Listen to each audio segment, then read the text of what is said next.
Well, thank you, Andy, and thanks to all who sponsor this event, participate today. Special thanks to Troop 55 for the magnificent color guard, and to McPherson. Thanks to everyone who cares for this special place. Thanks to the people of Great Falls and other local communities who have come here this morning in homage to the ultimate sacrifices of our military. President John F. Kennedy remarked that a nation reveals itself not only by the people that it produces, but also by the people that it honors, by the people that it remembers.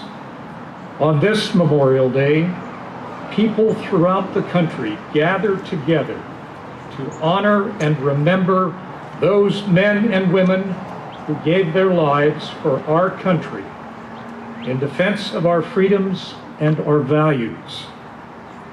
And we also today honor and remember their families. We pay tribute to our fallen heroes from every service: soldier, sailor, airman, Marines, Coast Guardsmen who served from Concord to Belleau Wood, from Khe Sanh to Kandahar, and in so many unnamed places where valor and loss are often forgotten by time. Stories of our soldiers may help us to recognize the meaning and value of sacrifice, of honor and remembrance. I grew up in an Army family, and I traveled around the globe wherever my father was posted. He was an infantry veteran of World War II, and his career represented a long and unbroken chain of military service in our family, as in so many of yours. Like my father, I was fortunate to know brave and selfless service members who paid the ultimate price in our conflicts overseas. I was privileged to honor and remember them in hundreds of ceremonies at Arlington National Cemetery, in towns in every part of this nation, and in military cemeteries abroad. Of all those hallowed places, one is particularly memorable: the breathtaking American Military Cemetery above the cliffs of Omaha Beach in Normandy. There, 9,387 Americans from our armed forces rest in honored glory, and another 1,557 are remembered by name on a memorial which marks the missing in action from the Normandy campaigns.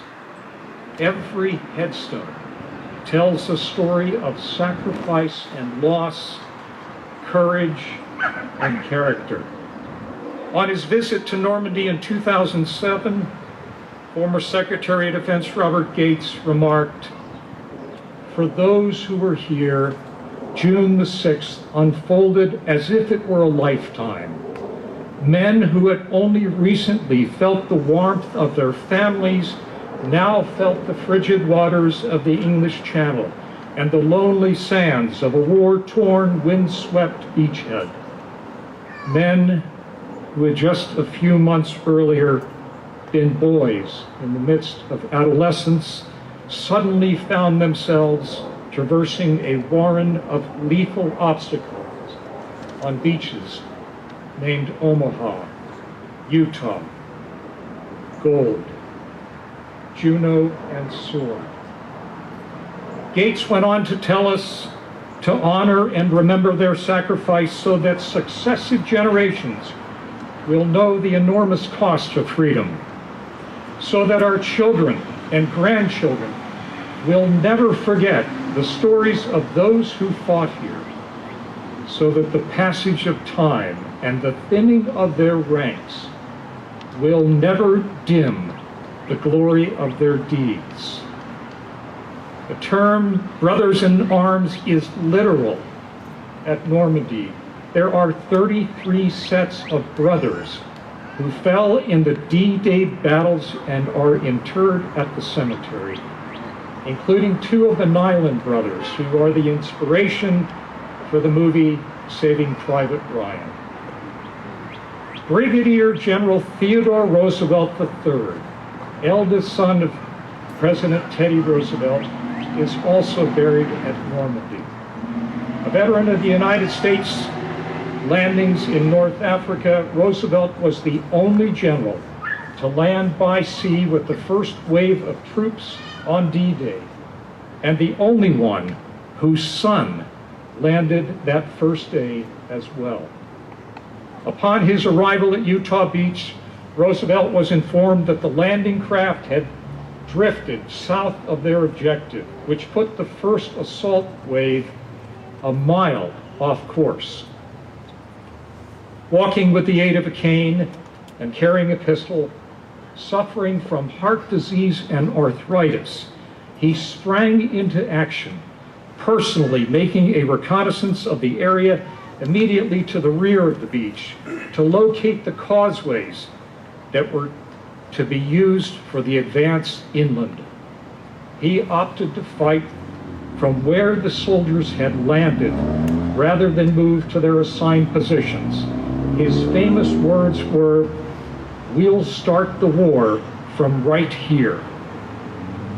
With artillery shells landing close by, he personally met every regiment to point out their new objective.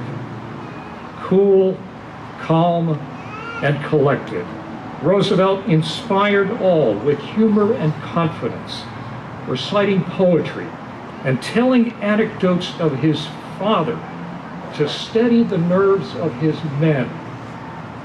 Later, on that longest day, he worked as a self-appointed traffic cop, untangling jams of trucks and tanks, all struggling to get inland and off the beach.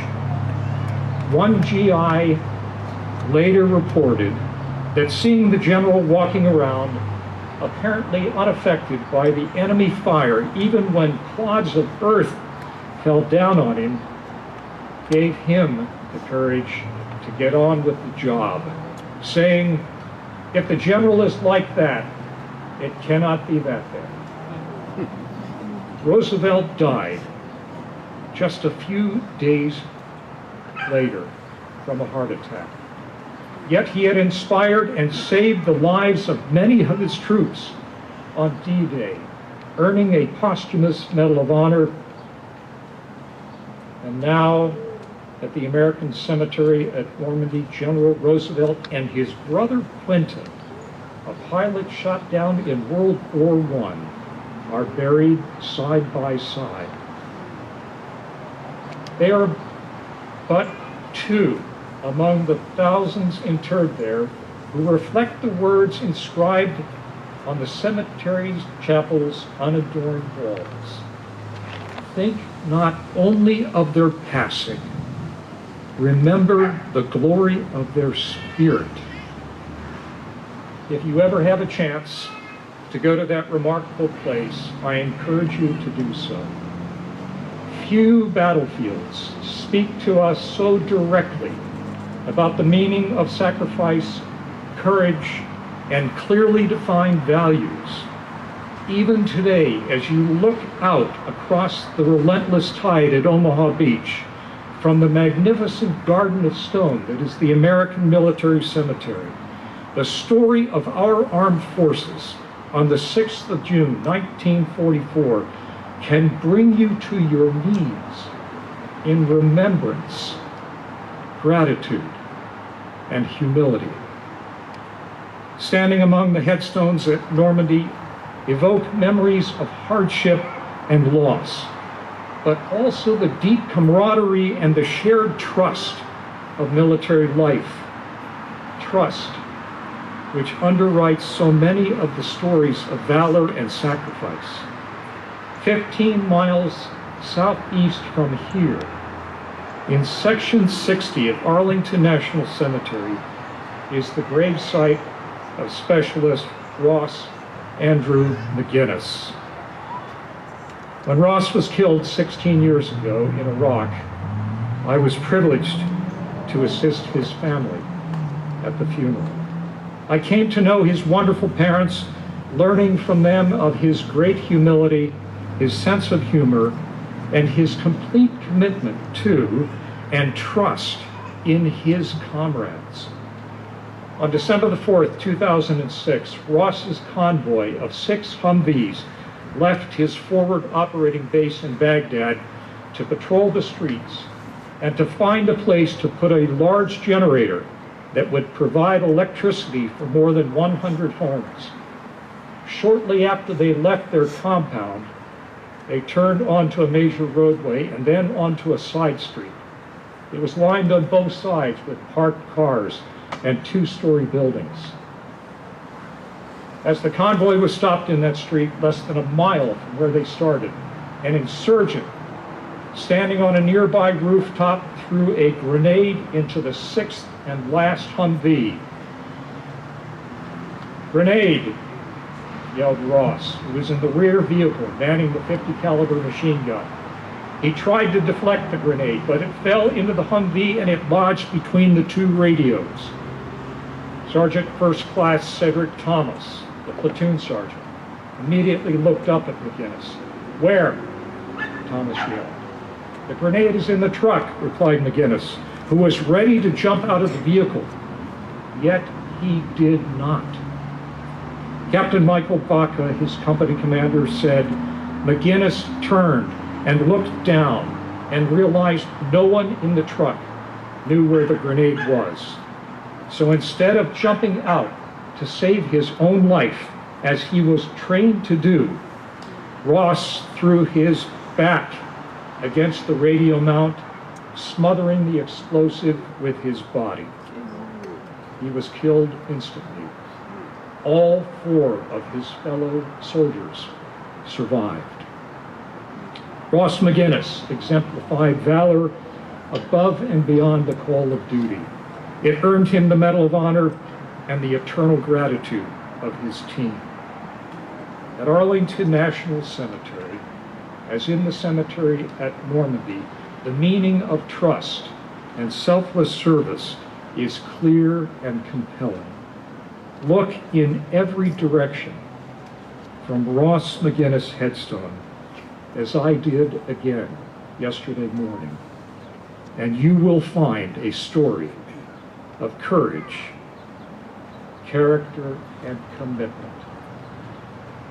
What is gained from this terrible sacrifice throughout our history? Our battlefield losses symbolize a selfless commitment to our national values and to each other, a dedication to serve ideals far greater than ourselves. 15 years ago, General Colin Powell was asked about the purpose of the United States military in the wars of his lifetime. He answered, "We have sent men and women from the armed forces of the United States to other parts of the world throughout the past century to put down oppression. And when all those conflicts were over, what did we do? Did we stay and conquer? No. And did we ask for any land? No. The only land we ever asked for was enough land to bury our dead. And that is the kind of nation we are." Finally, 40 years ago, at another Memorial Day ceremony, President Ronald Reagan gave all of us a charter of remembrance. He said, "We must try to honor them, not for their sakes alone, but for our own. The debt we owe these men, surely with our actions, we must strive to keep faith with them and with a vision that led them to battle. As we honor their memory today," the President went on, "let us pledge that their lives, their sacrifices, their valor shall be justified and remembered for as long as God gives life to this nation. Ladies and gentlemen, thank you for honoring and remembering the courage of our heroes who gave their lives for us and for freedom. Every day, we owe them our recognition of the sacred value of their selfless service, and we owe our country the same dedication they gave to its enduring principles.